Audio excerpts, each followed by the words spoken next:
Assalamualaikum warahmatullahi wabarakatuh. Kepada yang terhormat Ibu Aneka MPD, yaitu selaku dosen pengampu mata kuliah Bahasa Indonesia. Baik, perkenalkan, nama saya Rijal Saifullah, NPM 2001071024. Baik, saya di sini sebagai moderator. Sebelumnya akan memperkenalkan nama-nama kelompok kami, yaitu kelompok 4. Yang pertama Ninda Aryani, kemudian yang kedua Putri Fatika Rahmadanti, kemudian yang ketiga Vinka Saputri, kemudian yang keempat Yofian Ceri Darmansyah, dan yang kelima adalah saya sendiri, Rijal Saifullah. Materi yang akan kami bawakan pada kesempatan kali ini yaitu tentang keterampilan membaca.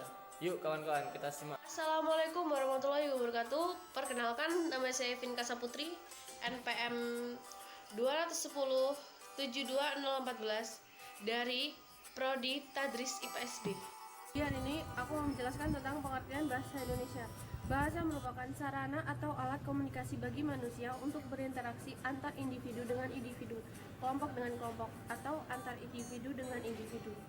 Adapun pengertian bahasa menurut Kamus Besar Bahasa Indonesia KBBI secara linguistik adalah suatu sistem laba bunyi yang arbiter berwenang yang digunakan oleh anggota suatu masyarakat untuk bekerja sama, berinteraksi, dan mengidentifikasi diri.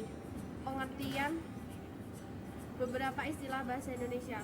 Bahasa Indonesia sebagai bahasa nasional atau persatuan dan kesatuan. Bahasa Indonesia sebagai bahasa nasional didasarkan atas keputusan Sumpah Pemuda pada tanggal 28 Oktober 1928 yang berbunyi, "Kami putra dan putri Indonesia mengaku bertumpah darah satu tanah air Indonesia. Kami putra putri Indonesia mengaku berbangsa satu bangsa Indonesia. Kami putra dan putri Indonesia menjunjung bahasa persatuan yang satu bahasa Indonesia."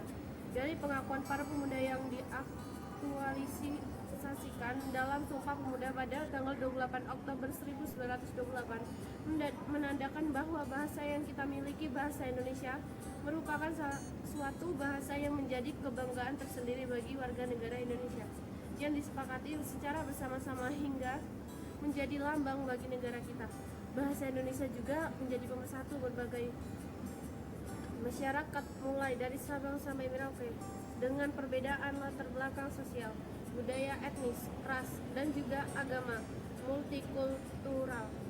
Mereka dapat bersatu padu dalam satu ucapan bahasa, yaitu bahasa Indonesia. Bahasa Indonesia sebagai bahasa resmi atau bahasa negara.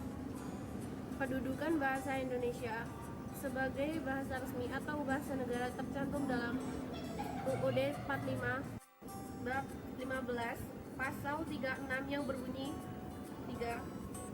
Bahasa resmi adalah bahasa Indonesia. Hal ini menunjukkan bahwa tidak ada bahasa lain selain bahasa Indonesia yang harus digunakan dalam seremonial resmi kenegaraan. Walaupun di negara kita terdapat berbagai macam bahasa, kita wajib menggunakan bahasa Indonesia sebagai pengatur pendidikan, sebagai bahasa dalam melaksanakan tugas kenegaraan tingkat nasional, dan dalam upaya pelestarian dan pengembangan kebudayaan, serta dalam memanfaatkan teknologi modern.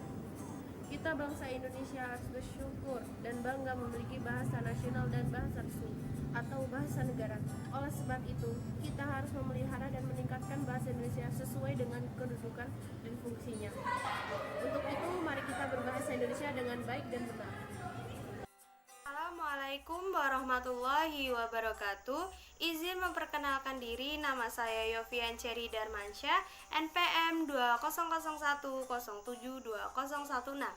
Di sini saya akan menjelaskan tentang fungsi bahasa Indonesia sesuai dengan kedudukannya. Yang pertama, yakni fungsi bahasa Indonesia dalam kedudukannya sebagai bahasa nasional, persatuan, dan kesatuan. Yang pertama, yakni sebagai kebanggaan nasional. Yang kedua, sebagai identitas nasional. Yang ketiga, sebagai alat pemersatu bagi masyarakat yang multikultural. Dan yang keempat ialah penghubung antar budaya dan antar daerah. Yang kedua, fungsi bahasa Indonesia sebagai bahasa resmi atau bahasa negara. Yang pertama, yakni sebagai bahasa resmi negara. Yang kedua, sebagai bahasa pengantar di lembaga-lembaga pendidikan. Dan yang ketiga ialah sebagai bahasa resmi dalam perhubungan tingkat nasional untuk kepentingan perencanaan, pembangunan, dan pemerintahan. Perkenalkan, nama saya Ninda Aryani, NPM 20010710118. Di sini saya akan menjelaskan tentang keterampilan membaca. Keterampilan membaca merupakan suatu proses yang melibatkan beberapa faktor yang berasal dari luar ataupun dari dalam seorang pembaca. Oleh karena itu, proses membaca merupakan usaha untuk mengelola dan menghasilkan suatu modal tertentu. Assalamualaikum warahmatullahi wabarakatuh. Perkenalkan, nama saya Putri Fatika Ramadanti, NPM 20010710122. Di sini saya akan menyampaikan pengertian keterampilan membaca. Membaca adalah proses produksi yang menghasilkan pengetahuan, pengalaman, dan sikap-sikap baru. Seperti hukum yang berlaku dalam dunia usaha.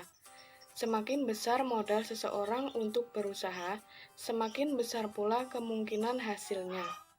Oleh karena itu, seperti halnya sebuah perusahaan yang menghasilkan suatu melalui proses mengolah.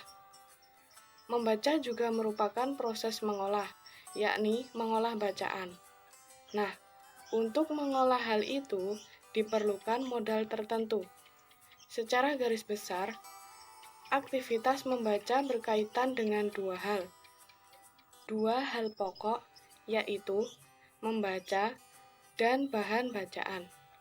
Untuk memperlancar proses membaca, seseorang pembaca harus memiliki modal sebagai berikut. 1. Pengetahuan dan pengalaman. 2. Kemampuan berbahasa atau kebahasaannya. 3. Pengetahuan tentang teknik membaca. 4. Tujuan membaca. Sekian pengertian dari saya tentang pengertian keterampilan membaca. Wassalamualaikum warahmatullahi wabarakatuh. Secara garis besar, tujuan membaca sangatlah luas sifatnya, karena setiap situasi membaca itu berbeda dan bersifat spesifik. Yang jelas, tujuan membaca akan memberikan motivasi yang intrinsik yang besar bagi seorang pembaca. Seseorang yang sadar dengan tujuan membaca akan dapat mengarahkan sasaran daya pikirnya untuk berpikir secara kritis dalam mengelola bahan bacaan, sehingga memperoleh kepuasan dalam membaca.